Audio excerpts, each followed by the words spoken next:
ഉപഗ്രഹ വിക്ഷേപണ കേന്ദ്രം സാറ്റലൈറ്റ് ലോഞ്ച് സ്റ്റേഷൻ എന്ന് പറയുന്ന ഏതാണ്? സതീഷ് ധവാൻ സ്പേസ് സെന്റർ ആണ്. സ്ഥിതി ചെയ്യുന്ന ശ്രീഹരിക്കോട്ട, ആന്ധ്രാപ്രദേശ്. 1971. ഓർത്തിരിക്കുക, പ്രീവിയസ് ക്വസ്റ്റൻ ആണ്. ആദ്യകാല നാമം എന്ന് പറയുന്നത് നിങ്ങൾ നോക്കിയേ, ISRO സാറ്റലൈറ്റ് സെന്റർ ആണ്. UR റാവു സാറ്റലൈറ്റ് സെന്ററിന്റെ ആദ്യകാല നാമം എന്ന് പറയുന്നത് ISRO സാറ്റലൈറ്റ് സെന്റർ ആണ്. UR റാവു സാറ്റലൈറ്റ് സെന്റർ പഴയ പേര് എന്ന് പറയുന്നത്.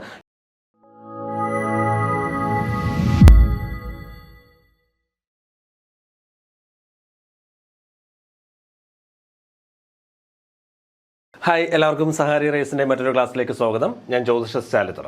അപ്പോൾ നമ്മൾ ഇന്നത്തെ ക്ലാസ്സിൽ പഠിക്കുന്ന ടോപ്പിക് എന്ന് പറയുന്നത് ടെക്നോളജി ഇൻ സ്പേസിന്റെ രണ്ടാം ഭാഗമാണ്. കഴിഞ്ഞ ക്ലാസ് നമ്മൾ കുറച്ച് കാര്യങ്ങളൊക്കെ പഠിച്ചിരുന്നു, ഓർമ്മയുണ്ടെന്ന് വിചാരിക്കുകയാണ്.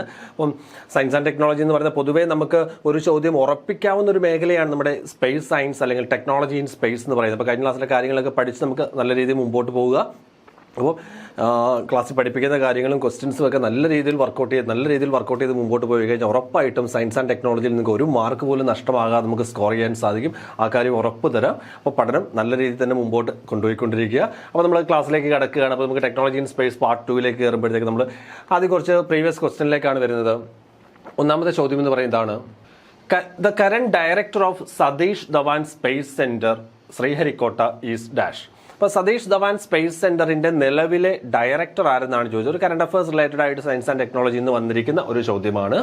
ഓക്കെ, അപ്പോൾ നമുക്ക് അടുത്തൊരു ചോദ്യം കൂടെ നോക്കാം. ഈ ക്വസ്റ്റിന്റെ എല്ലാ ഉത്തരങ്ങളും നമ്മുടെ ക്ലാസ് കഴിയുമ്പോഴത്തേക്ക് ഈ ചോദ്യത്തിന്റെ എല്ലാ ഉത്തരങ്ങളും നിങ്ങൾക്ക് കിട്ടുന്നതായിരിക്കും, നിങ്ങൾക്ക് മനസ്സിലാക്കാൻ സാധിക്കുന്നതായിരിക്കും. അപ്പോൾ അടുത്തൊരു ചോദ്യം കൂടെ നമുക്ക് നോക്കാൻ നോക്കി. നിങ്ങൾ അടുത്ത ക്വസ്റ്റ്യൻ എന്ന് പറയുന്നതാണ്, which of the following is not part of astronaut training for Gaganyaan. അപ്പോൾ ഗഗൻയാൻ പദ്ധതിയുമായി അല്ലെങ്കിൽ ഗഗൻയാൻ പദ്ധതിയുടെ ഭാഗമല്ലാത്തത് എന്ത് എന്നാണ് ചോദ്യം.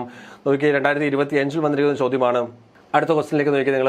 അടുത്ത ചോദ്യം ഇതാണ്, മനുഷ്യനെ സ്പേസിൽ എത്തിക്കുന്നതിനായുള്ള ISRO പദ്ധതിയുടെ പേരാണ് പറഞ്ഞിരിക്കുന്നത്. മനുഷ്യനെ ബഹിരാകാശത്ത് എത്തിക്കുന്നതിന് വേണ്ടി ISRO നടപ്പിലാക്കുന്ന പദ്ധതി ഏത്? ഇതൊക്കെ റിപ്പീറ്റ് ചെയ്ത് വരുന്ന ചോദ്യങ്ങളാണ്. കഴിഞ്ഞ കുറച്ച് കാലങ്ങളായി റിപ്പീറ്റ് ചെയ്ത് ചോദിക്കുന്ന ഒരു ചോദ്യമാണ് ഇതെന്ന് പറയുന്നത്.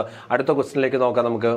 ഇന്ത്യയുടെ ചൊവ്വ പര്യവേഷണ വാഹനമായ മംഗൾയാൻ വിക്ഷേപിച്ച തീയതി. അപ്പൊ ഇന്ത്യ നടത്തിയ ചൊവ്വ പര്യവേഷണമാണ് മംഗൾയാൻ. മംഗൾയാന്റെ വിക്ഷേപണ തീയതിയാണ് ചോദിച്ചിരിക്കുന്നത് പറയുന്നത്. അതും റിപ്പീറ്റ് ചെയ്ത് മംഗൾയാൻ, ചന്ദ്രയാൻ ഇതൊക്കെ റിപ്പീറ്റ് ചെയ്ത് ചോദിക്കുന്ന ഏരിയസ് ആണ്. അതിന്റെ വിക്ഷേപണ തീയതികൾ ചോദിക്കുന്നതാണ്. ചന്ദ്രയാൻ 1, 2, 3, അതുപോലെ തന്നെ മംഗൾയാൻ, ആദിത്യ, ഇതെല്ലാം വിക്ഷേപിച്ച തീയതികൾ നമുക്ക് പഠിച്ചു വെക്കണം. അതിൽ നിന്ന് അതൊക്കെ ഓർമ്മയുണ്ടെങ്കിൽ നമുക്ക് മിക്കവാറും ഒരു ചോദ്യം കിട്ടാനുള്ള സാധ്യത കൂടുതലാണ് അവിടെ നിന്ന് പറയുന്നത്. അപ്പൊ നമുക്ക് അടുത്ത ക്വസ്റ്റ്യൻ നോക്കാം. അടുത്ത ചോദ്യം എന്താണെന്ന് ചോദിക്കുക നിങ്ങൾ. ഇന്ത്യൻ ബഹിരാകാശ വകുപ്പിന്റെ ചൊവ്വ ദൗത്യത്തിന്റെ പേരെന്ത്? ചൊവ്വ ദൗത്യം നമ്മൾ നേരത്തെ കണ്ടതാണ്. അപ്പൊ നമുക്ക് അതിലേക്കൊക്കെ നമുക്ക് പുറകെ വരാം. ഓക്കെ, അപ്പൊ നമുക്ക് ടോപ്പിക്കിലേക്ക് കടക്കുകയാണ്. നമ്മൾ ടോപ്പിക്കിലേക്ക് വരികയാണ്. അപ്പൊ നമ്മൾ ഇന്നത്തെ ക്ലാസ്സിൽ പഠിക്കുന്ന ഇന്ത്യയുടെ ബഹിരാകാശ പദ്ധതിയുമായി ബന്ധപ്പെട്ട് ടെക്നോളജി ഇൻ സ്പേസുമായി ബന്ധപ്പെട്ട രണ്ടാമത്തെ ഭാഗമാണ്. ഇതിൽ ISROയും അല്ലെങ്കിൽ ബഹിരാകാശ മേഖലയുമായി ബന്ധപ്പെട്ട് അല്ലെങ്കിൽ ബഹിരാകാശ വകുപ്പിന് കീഴിൽ പ്രവർത്തിക്കുന്ന പ്രധാനപ്പെട്ട സ്ഥാപനങ്ങളെ കുറിച്ചാണ് നമ്മൾ മനസ്സിലാക്കാൻ പോകുന്നത്. ബഹിരാകാശ വകുപ്പിനെ കുറിച്ച് പറയുമ്പോൾ ഇന്ത്യയുടെ ബഹിരാകാശ ഗവേഷണത്തെ കുറിച്ചൊക്കെ നമ്മൾ കണ്ടതാണ്.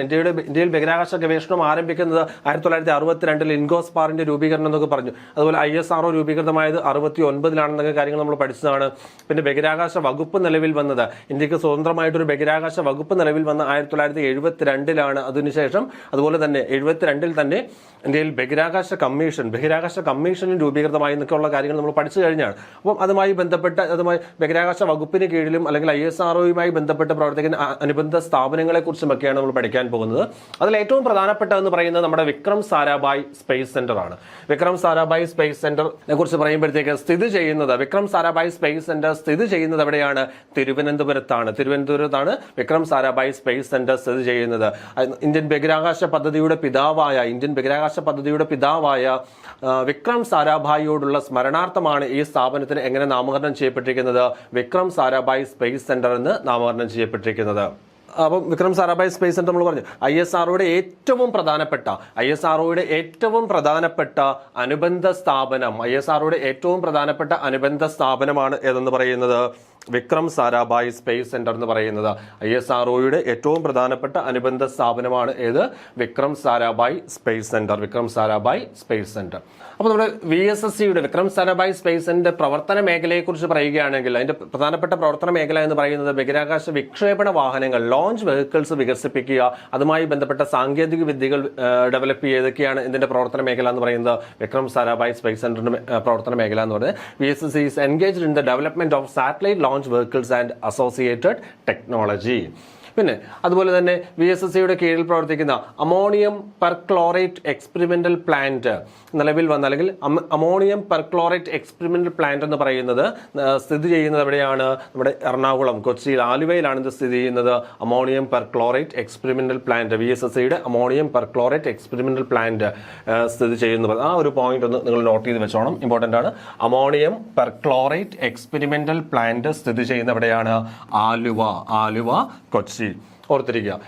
ഏത് സ്ഥാപനത്തിന്റെ കീഴിൽ പ്രവർത്തിക്കുന്ന അല്ലെങ്കിൽ ഏത് സ്ഥാപനവുമായി ബന്ധപ്പെട്ട് പ്രവർത്തിക്കുന്നതാണ്? വിക്രം സാരാഭായ് സ്പേസ് സെന്ററുമായി ബന്ധപ്പെട്ട് പ്രവർത്തിക്കുന്ന ഒരു അമോണിയം പെർക്ലോറേറ്റ് എക്സ്പെരിമെന്റൽ പ്ലാന്റ് സ്ഥിതി ചെയ്യുന്ന എവിടെയാണ്? ആലുവയിലാണ്. അപ്പോൾ നമുക്കിനി അടുത്ത ISROയുടെ സ്ഥാപനത്തിലേക്ക് വരാം. ISROയുമായി ബന്ധപ്പെട്ട അടുത്ത പ്രധാനപ്പെട്ട സ്ഥാപനം എന്ന് പറയുന്നത് നമ്മുടെ സതീഷ് ധവാൻ സ്പേസ് സെന്റർ ആണ്. സതീഷ് ധവാൻ, ആ പേര് നമുക്ക് എല്ലാവർക്കും അറിയാവുന്നതാണ് അല്ലേ? ISROയുടെ അല്ലെങ്കിൽ ഏറ്റവും കൂടുതൽ കാലം ISRO ചെയർമാൻ ആയിരുന്ന വ്യക്തിയാണെന്ന് പറയുന്നത് സതീഷ് ധവാൻ എന്ന് പറയുന്നത്. അദ്ദേഹത്തോടുള്ള സ്മരണാർത്ഥം നാമകരണം ചെയ്യപ്പെട്ടിരിക്കുന്ന ISROയുടെ ഒരു അനുബന്ധ സ്ഥാപനമാണ് എന്ന് പറയുന്നത് സതീഷ് ധവാൻ സ്പേസ് സെന്റർ എന്ന് പറയുന്നത്. അതിലെ ആദ്യത്തെ പോയിന്റ് തന്നെ പ്രീവിയസ് ക്വസ്റ്റൻ ആണ്, റിപ്പീറ്റ് ചെയ്ത് ചോദിക്കുന്ന ഒരു ചോദ്യമാണ്. ആദ്യത്തെ പോയിന്റ് തന്നെ സതീഷ് ധവാൻ സ്പേസ് സെന്റർ സ്ഥിതി ചെയ്യുന്നത് എവിടെയെന്ന് ചോദിക്കാറുണ്ട്. സതീഷ് ധവാൻ സ്പേസ് സെന്റർ സ്ഥിതി ചെയ്യുന്നത് ശ്രീഹരിക്കോട്ടയിലാണ്. ആന്ധ്രാപ്രദേശിലെ ശ്രീഹരിക്കോട്ടയിലാണ് എന്ത് സ്ഥിതി ചെയ്യുന്നത്? സതീഷ് ധവാൻ സ്പേസ് സെന്റർ സ്ഥിതി ചെയ്യുന്നത്. നോക്കിയേ, ISROയെ കുറിച്ച് പറയുമ്പോഴത്തേക്ക് ISROയുടെ ഏറ്റവും പ്രധാനപ്പെട്ട വിക്ഷേപണ കേന്ദ്രമാണ് എന്ന് പറയുന്നത് സതീഷ് ധവാൻ സ്പേസ് സെന്റർ എന്ന് പറയുന്നത്. ISROയുടെ ഏറ്റവും പ്രധാനപ്പെട്ട വിക്ഷേപണ കേന്ദ്രം എന്ന് പറയുന്നത് ഏതാണ്? സതീഷ് ധവാൻ സ്പേസ് സെന്റർ ആണ്. നിലവിൽ വന്ന വർഷം പഠിച്ചു വെക്കണം, ചേരുംപടി ചേർക്കാനൊക്കെ പറഞ്ഞ് മാത്സ് ഫോളോയിങ് എന്നൊക്കെ പറഞ്ഞ് ക്വസ്റ്റ്യൻ ചോദിക്കും. സതീഷ് ധവാൻ സ്പേസ് സെന്റർ നിലവിൽ വന്ന വർഷം എന്ന് പറയുന്നത് 1971 നിലവിൽ വരുന്നത്.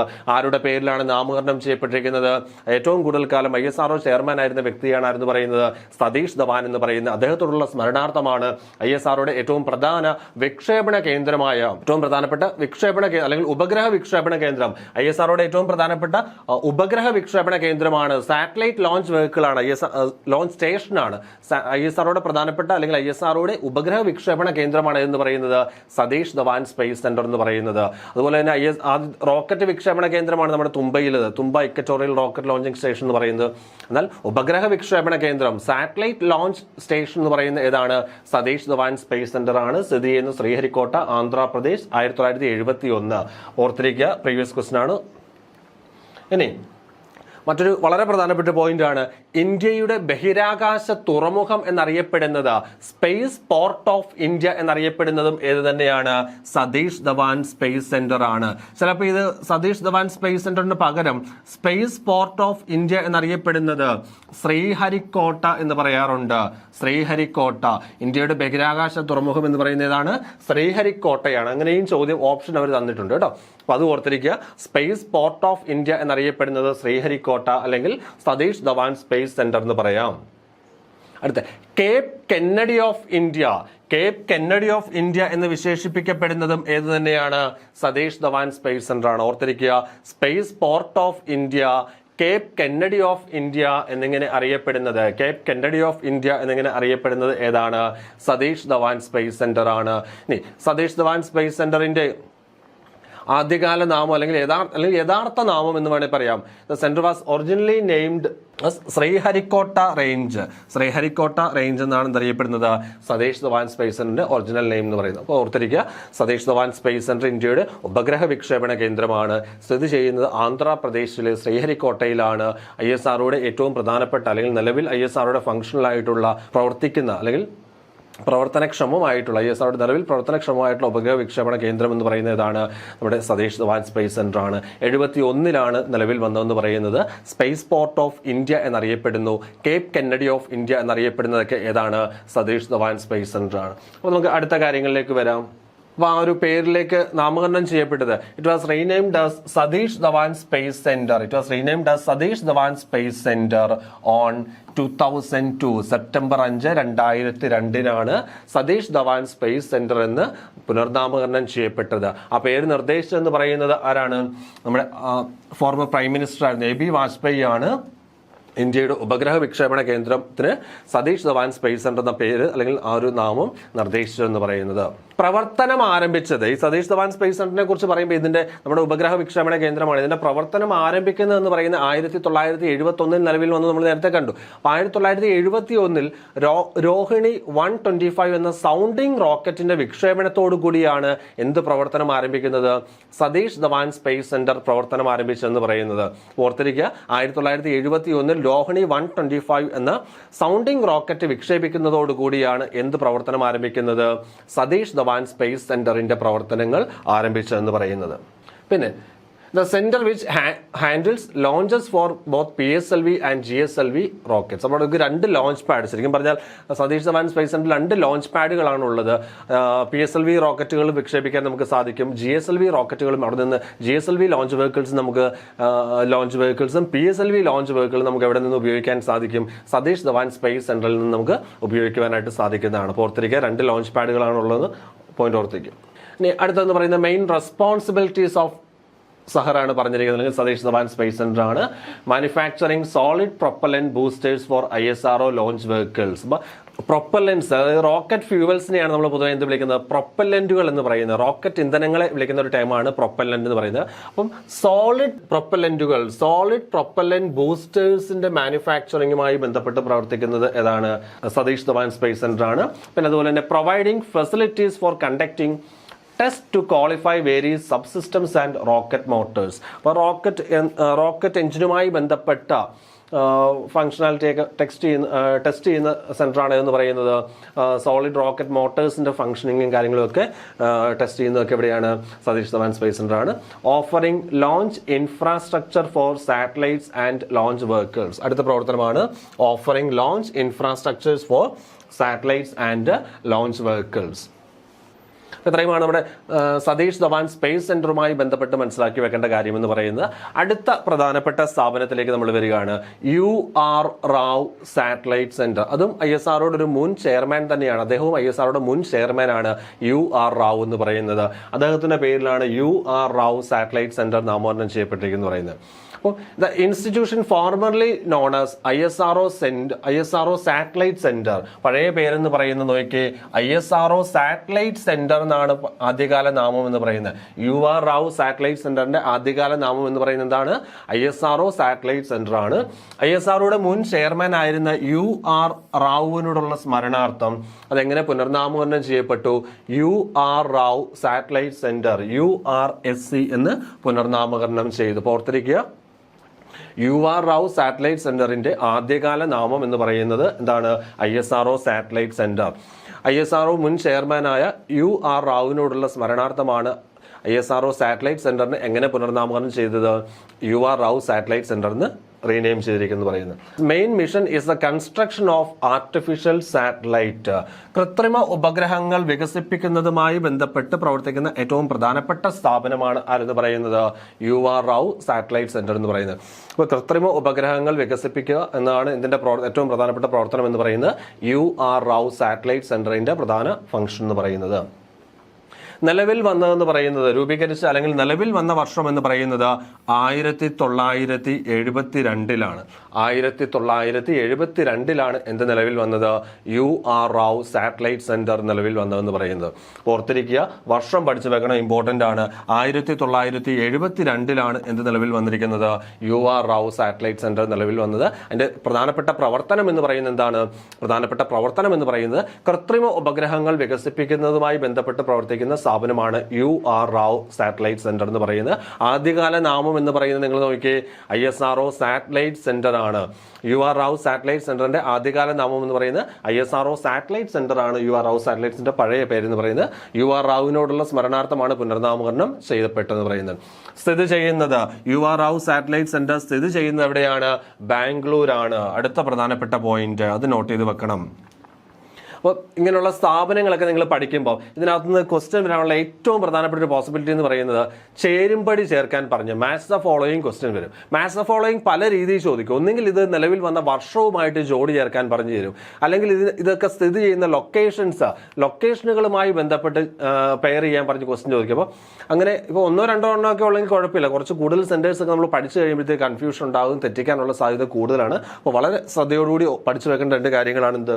ബഹിരാകാശ മേഖലയുമായി ബന്ധപ്പെട്ട് പ്രവർത്തിക്കുന്ന സ്ഥാപനങ്ങളും അവ നിലവിൽ വന്ന വർഷവും അവ എവിടെ സ്ഥിതി ചെയ്യുന്നു എന്നുള്ളതും ഒക്കെ പഠിച്ചു വെക്കുക. ഇത് കൂടാണ്ട് മറ്റൊരു പോസിബിലിറ്റി കൂടെ ഉണ്ട്. ഇതിന്റെ ആദ്യത്തെ തലവൻ ആരാണെന്നൊക്കെ ചോദിക്കാം, അല്ലെങ്കിൽ നിലവിൽ ഈ സ്ഥാപനങ്ങളിലേക്ക് ഹെഡ് ആരാണെന്നൊക്കെ ക്വസ്റ്റ്യൻ വരാൻ സാധ്യതയുള്ളതാണ് കേട്ടോ. കറണ്ട് അഫയേഴ്സ് റിലേറ്റഡ് ആയിട്ടൊക്കെ അങ്ങനെയൊക്കെ ചോദ്യങ്ങൾ അവിടുന്ന് വരാനുള്ള പോസിബിലിറ്റി ഉണ്ട്. അപ്പോൾ അതുകൂടെ മനസ്സിലാക്കി വേണം മുമ്പോട്ട് പഠിക്കാനായിട്ട്. ഓർത്തിരിക്കുക, UR റാവ് സാറ്റലൈറ്റ് സെന്റർ നിലവിൽ വന്ന് 1972 ആസ്ഥാനം എന്ന് പറയുന്നത്, അല്ലെങ്കിൽ സ്ഥിതി ചെയ്യുന്ന പറയുന്നത് എവിടെയാണ്? ബാംഗ്ലൂരാണ് UR റാവ് സാറ്റലൈറ്റ് സെന്റർ സ്ഥിതി ചെയ്യുന്നത്. പ്രസന്റ് ഡയറക്ടർ എന്ന് പറയുന്ന M ശങ്കരനാണ് പ്രസന്റ് ഡയറക്ടർ എന്ന് പറയുന്നത്. അതിന്റെ റെസ്പോൺസിബിലിറ്റി നമ്മൾ നേരത്തെ പറഞ്ഞു, കൃത്രിമ ഉപഗ്രഹങ്ങൾ വികസിപ്പിക്കുന്നതുമായി ബന്ധപ്പെട്ട് പ്രവർത്തിക്കുന്ന സ്ഥാപനമാണ്. ആ കാര്യം തന്നെയാണ് പറഞ്ഞിരിക്കുന്നത്. Responsible for the design, development, assembly and integration of communication, navigation, remote sensing, scientific and small satellite missions. അപ്പോൾ കൃത്രിമ ഉപഗ്രഹങ്ങളുമായി ബന്ധപ്പെട്ട ഗവേഷണ പ്രവർത്തനങ്ങളും അല്ലെങ്കിൽ ഡെവലപ്മെന്റ് പ്രൊജക്റ്റുകളൊക്കെ ഹാൻഡിൽ ചെയ്യുന്ന സ്ഥാപനമാണ് ഏതെന്ന് പറയുന്നത്? UR Rao satellite centre.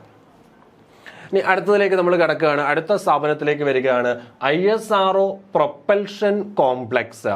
ISRO propulsion complex ആണ് അടുത്തെന്ന് പറയുന്നത്. ഷോർട്ട് ഫോമിൽ നമുക്ക് ഇങ്ങനെ പറയാം, IPRC-യുടെ ഫുൾ ഫോം എന്ന് പറയുന്നതാണ് ISRO പ്രൊപ്പൽഷൻ കോംപ്ലക്സ് ആണ് IPRC എന്ന് പറയുന്നത്. തമിഴ്നാട്ടിലെ മഹേന്ദ്രഗിരിയിലാണ് എന്ത് സ്ഥിതി ചെയ്യുന്നത്? IPRC സ്ഥിതി എന്ന് പറയുന്നത്. തമിഴ്നാട്ടിലെ മഹേന്ദ്രഗിരിയിലാണ് എന്ത് സ്ഥിതി ചെയ്യുന്നത്? IPRC സ്ഥിതി ചെയ്യുന്നത്. നിലവിൽ അത് അറിയപ്പെടുന്ന പേര് നിലവിൽ അറിയപ്പെടുന്ന പേരാണ് പ്രൊപ്പൽഷൻ കോംപ്ലക്സ് എന്ന് പറയുന്നത്. എന്നാൽ ആദ്യകാല നാമം എന്ന് പറയുന്നത് the institution was initially known as എന്താണ്? Liquid propulsion system centre LPSC എന്നാണ് അറിയപ്പെട്ടിരുന്നത്. ഓക്കെ, അപ്പോൾ എവിടെയാണ് സ്ഥിതി ചെയ്യുന്നത്? തമിഴ്നാട്ടിലെ മഹേന്ദ്രഗിരിയിലാണ് എന്ത് സ്ഥിതി ചെയ്യുന്നത്? ISRO പ്രൊപ്പൽഷൻ കോംപ്ലക്സ് സ്ഥിതി ചെയ്യുന്നത്, അല്ലെങ്കിൽ LPSC സ്ഥിതി ചെയ്യുന്നതന്നെ പറയാം. അത് ഇമ്പോർട്ടൻ്റ് ആണ്, നോട്ട് ചെയ്ത് വെക്കേണ്ട ഒരു പോയിന്റ് ആണ്. ക്വസ്റ്റ്യൻ ചോദിക്കുന്നതാണ്. ഇടയ്ക്ക് നേരത്തെ ക്വസ്റ്റ്യൻ വന്നിട്ടുള്ളൊരു പോയിന്റ് കൂടി ഞാനത് മനസ്സിലാക്കി വെക്കുക. പ്രൊപ്പൽഷൻ കോംപ്ലക്സിന്റെ കാര്യം ഓർത്തിരിക്കുക. അതിന്റെ പ്രധാനപ്പെട്ട റെസ്പോൺസിബിലിറ്റീസ് അല്ലെങ്കിൽ അതിന്റെ പ്രവർത്തന മേഖലകൾ എന്ന് പറയുന്നത് എന്താണ്? ലിക്വിഡ് പ്രൊപ്പൽഷൻ സിസ്റ്റവുമായി ബന്ധപ്പെട്ട് ബഹിരാകാശ വാഹനങ്ങൾ അല്ലെങ്കിൽ കൃത്രിമ ഉപഗ്രഹങ്ങളും ലോഞ്ച് വെഹിക്കിൾസുമായിട്ടൊക്കെ ബന്ധപ്പെട്ട് ലിക്വിഡ് പ്രൊപ്പൽഷൻ സിസ്റ്റം വികസിപ്പിക്കുന്നതുമായി ബന്ധപ്പെട്ട ഗവേഷണ പ്രവർത്തനങ്ങളും കാര്യങ്ങളും ചെയ്യുന്ന സ്ഥാപനമാണ് എന്ന് പറയുന്നത് IPRC എന്ന് പറയുന്നത്. ഓർത്തിരിക്കുക, എന്താണ്? ലിക്വിഡ് പ്രൊപ്പൽഷൻ സിസ്റ്റം, ബഹിരാകാശ അല്ലെങ്കിൽ ലോഞ്ച് വെഹിക്കിൾസുമായി ബന്ധപ്പെട്ട ലിക്വിഡ് പ്രൊപ്പൽഷൻ സിസ്റ്റംസ് ഡെവലപ്പ് ചെയ്യുക, അതുമായി ബന്ധപ്പെട്ട റിസർച്ചും കാര്യങ്ങളും ഒക്കെ നടത്തുന്ന സ്ഥാപനമാണ് IPRC എന്ന് പറയുന്നത്. IPRC അത് പുനർനാമകരണം ചെയ്യപ്പെട്ട അല്ലെങ്കിൽ ഇനിഷ്യലി അതിന്റെ നെയിം എന്ന് പറയുന്നത് അല്ലെങ്കിൽ ആദ്യകാല നാമം എന്ന് പറയുന്നത് നമ്മൾ പറഞ്ഞു ലിക്വിഡ് പ്രൊപ്പൽഷൻ സിസ്റ്റം സെന്റർ എന്ന് പറഞ്ഞു, LPSC എന്നാണ് പറഞ്ഞത്. 2014 IPRC എന്നത് പുനർനാമകരണം ചെയ്യപ്പെട്ടതെന്ന് പറയുന്നത്. 2014 ഫെബ്രുവരിയിലാണ് ലിക്വിഡ് പ്രൊപ്പൽഷൻ സിസ്റ്റം സെന്ററിനെ എങ്ങനെ പേര് മാറ്റിയത്? ISRO പ്രൊപ്പൽഷൻ കോംപ്ലക്സ് എന്ന് പേര് മാറ്റി, ISRO പ്രൊപ്പൽഷൻ കോംപ്ലക്സ് എന്ന് പേര് മാറ്റിയിരിക്കുന്നത്. ഓക്കെ, അപ്പോൾ നമുക്ക് അടുത്ത കാര്യത്തിലേക്ക് വരികയാണ്. അടുത്തതിലേക്ക് വരുമ്പോഴത്തേക്ക് ലിക്വിഡ് പ്രൊപ്പൽഷൻ സിസ്റ്റം സെന്റർ ആണ്, ലിക്വിഡ് പ്രൊപ്പൽഷൻ LPSC ആണ് വരുന്നത്. LPSCയെ കുറിച്ച് പറയുമ്പോഴത്തേക്ക് നമുക്ക് വലിയ മലയിൽ, ട്രിവാൻഡ്രത്ത് LPSC ഉണ്ട്, വലിയ മലയിലുണ്ട്. അപ്പോൾ ക്രയോജനിക് സാങ്കേതിക വിദ്യ, ക്രയോജനിക് പ്രൊപ്പൽഷൻ ഡിവൈസുകളുമായി ബന്ധപ്പെട്ട ക്രയോജനിക് പ്രൊപ്പൽഷൻ കമ്പോണൻസ് അല്ലെങ്കിൽ ഘടകങ്ങളുമായി ബന്ധപ്പെട്ട് ഇപ്പോൾ ലോഞ്ച് വെഹിക്കിൾസിന്റെ ക്രയോജനിക് പ്രൊപ്പൽഷൻ ഡിവൈസുകൾ കമ്പോണൻസ് ഒക്കെ ഡെവലപ്പ് ചെയ്യുക, അതുമായി ബന്ധപ്പെട്ട റിസർച്ചും കാര്യങ്ങളും ഹാൻഡിൽ ചെയ്യാൻ ഓർഗനൈസേഷൻ ആണ് അല്ലെങ്കിൽ ഇൻസ്റ്റിറ്റ്യൂഷൻ ആണ് എന്ന് പറയുന്നത് LPSC എന്ന് പറയുന്നത്. വലിയ മലയിലെ LPSC വലിയ മലയുടെ റെസ്പോൺസിബിലിറ്റി എന്ന് പറയുന്നത് in developing the cryogenic propulsion devices and components for launch vehicles and space crafts. അപ്പോൾ എന്താണ് ക്രയോജനിക് എന്നൊരു വാക്ക് നിങ്ങൾ കണ്ടോ? ഇവിടെ ക്രയോജനിക് എന്നൊരു വാക്കിലേക്ക് വരുമ്പോഴത്തേക്ക് ഇതുമായി ബന്ധപ്പെട്ട് 2-3 കാര്യങ്ങൾ പഠിച്ചു വെക്കുക. സാധാരണ ജനറൽ സയൻസുമായിട്ടൊക്കെ ബന്ധപ്പെട്ട് ക്രയോജനിക്കുമായി ബന്ധപ്പെട്ട് ചോദിക്കാറുണ്ട്.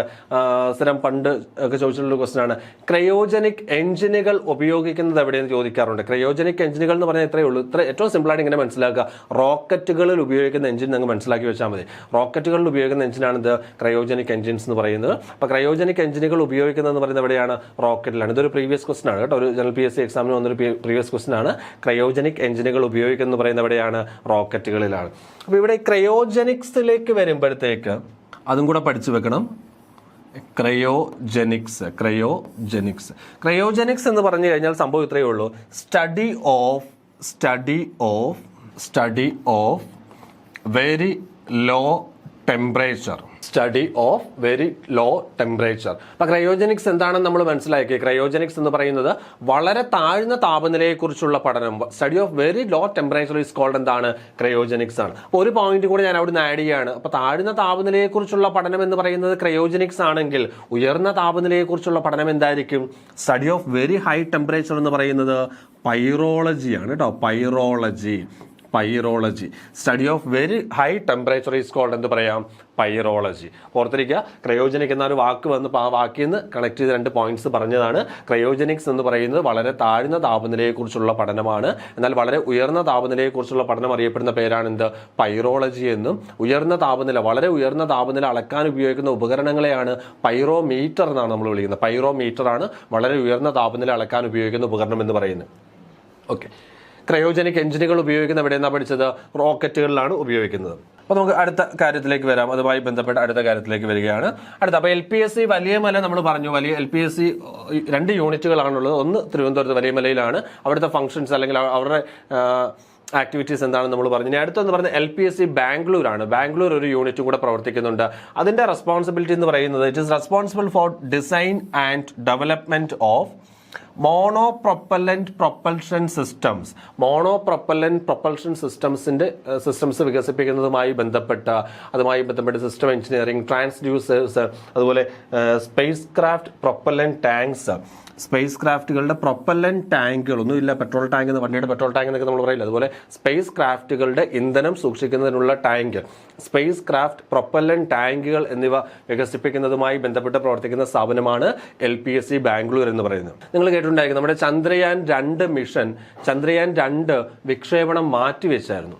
അത് വിക്ഷേപണം മാറ്റിവെക്കാൻ കാരണമെന്ന് പറയുന്നത് അന്ന് അവിടെ അതിന്റെ ഇന്ധന ചോർച്ചയാണ്. അതിന്റെ പ്രൊപ്പൽഷൻ ടാങ്കിലുണ്ടായ ഇന്ധന ചോർച്ച മൂലമാണ് ആ വിക്ഷേപണം ഒന്ന് മാറ്റിവെച്ചത്. ഒരു 4-5 ദിവസം, ഒരാഴ്ചയോളം കഴിഞ്ഞാണ് പിന്നീട് ആ പ്രശ്നം പരിഹരിച്ചുകൊണ്ട് നമ്മൾ രണ്ടാമത് അതിനെ വിക്ഷേപിക്കുന്നു പറയുന്നത്. അപ്പോൾ സ്പേസ് ക്രാഫ്റ്റ് പ്രൊപ്പല്ലന്റ് ടാങ്കുകളൊക്കെ വികസിപ്പിക്കുന്ന സ്ഥാപനം എന്ന് പറയുന്നത് LPSC ബാംഗ്ലൂരാണ്. പ്രൊപ്പൽഷൻ ടാങ്കുകളുടെയൊക്കെ ഡെവലപ്മെന്റുമായി ബന്ധപ്പെട്ട് പ്രവർത്തിക്കുന്ന സ്ഥാപനം എന്ന് പറയുന്നത്. അടുത്ത space application centre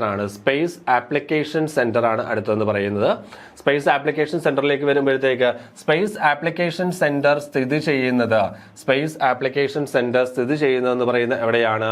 space application centre അഹമ്മദാബാദിലാണ് സ്ഥിതി ചെയ്യുന്നത്. വളരെ പ്രധാനപ്പെട്ട ഒരു ഓർഗനൈസേഷൻ ആണ്, പഠിച്ചു വെക്കണം. ക്വസ്റ്റൻ ഉറപ്പായിട്ടും ചോദിക്കുന്നതാണ്. സ്പേസ് ആപ്ലിക്കേഷൻ സെന്റർ സ്ഥിതി ചെയ്യുന്നത് അഹമ്മദാബാദിലാണ്. സ്ഥാപകൻ എന്ന് പറയുന്നത് വിക്രം സാരാഭായി ആണ് കേട്ടോ. വിക്രം സാരാഭായി ആണ് സ്ഥാപകൻ എന്ന് പറയുന്നത്. അപ്പോൾ ഓർത്തിരിക്കുക, സ്പേസ് ആപ്ലിക്കേഷൻ സെന്റർ അഥവാ സാക് എന്ന് പറയാം. സ്പേസ് ആപ്ലിക്കേഷൻ സെന്റർ സ്ഥിതി ചെയ്യുന്നത് അഹമ്മദാബാദിലാണ്. ഫൗണ്ടർ എന്ന് പറയുന്നത് വിക്രം സാരാഭായി ആണ്. സ്പേസ് ആപ്ലിക്കേഷൻ സെന്ററിന്റെ സ്ഥാപകൻ എന്ന് പറയുന്നത്. അതിന്റെ പ്രധാനപ്പെട്ട ഫംഗ്ഷൻസ് പറയുന്നത് it is responsible for the development, realisation and qualification of communication navigation systems ഒക്കെ ഡെവലപ്പ് ചെയ്യുക. പിന്നെ അതുപോലെ തന്നെ എർത്ത് ആൻഡ് പ്ലാനറ്ററി ഒബ്സർവേഷനുമായി ബന്ധപ്പെട്ട അല്ലെങ്കിൽ ഒബ്സർവേഷൻ, അതുപോലെ തന്നെ മെറ്റീരിയോളജിക്കൽ പേലോഡ്സ്, ഇതുമായി ബന്ധപ്പെട്ടൊക്കെ പ്രവർത്തിക്കുന്ന സ്ഥാപനമാണ് എന്ന് പറയുന്നത് സ്പേസ് ആപ്ലിക്കേഷൻ സെന്റർ എന്ന് പറയുന്നത്. നിലവിലെ ചെയർമാൻ എന്ന് പറയുന്നത് വി നാരായണൻ. ISROയുടെ ഹെഡ് തന്നെയായിരിക്കും ചെയർമാനായിട്ട് വരുന്നത്. അപ്പോൾ കാര്യങ്ങളൊക്കെ മനസ്സിലായി, കാര്യങ്ങൾ ക്ലിയർ ആണെന്ന് വിചാരിക്കുകയാണ്. അപ്പോൾ കാര്യങ്ങൾ വ്യക്തമായി പഠിക്കുക. കഴിഞ്ഞിട്ടുള്ള നമുക്ക് ഇനിയും കാര്യങ്ങൾ മുമ്പോട്ട് പോകാനുണ്ട്. സയൻസ് ആൻഡ് ടെക്നോളജിയുമായി ബന്ധപ്പെട്ട് ഒരുപാട് കാര്യങ്ങൾ ഇനി നമുക്ക് അടുത്തായിട്ടൊക്കെ പഠിക്കുവാനുണ്ട്. അപ്പോൾ കൂടുതൽ കാര്യങ്ങളുമായി നമുക്ക് അടുത്ത സെഷനിൽ കാണാം. അപ്പോൾ തൽക്കാലത്തേക്ക് ഞാനവിടെ അവസാനിപ്പിക്കുകയാണ്. കാര്യങ്ങൾ പ്രയോജനം ചെയ്തു, ഉപകാരപ്പെട്ടു എന്ന് വിചാരിക്കുന്നു. താങ്ക്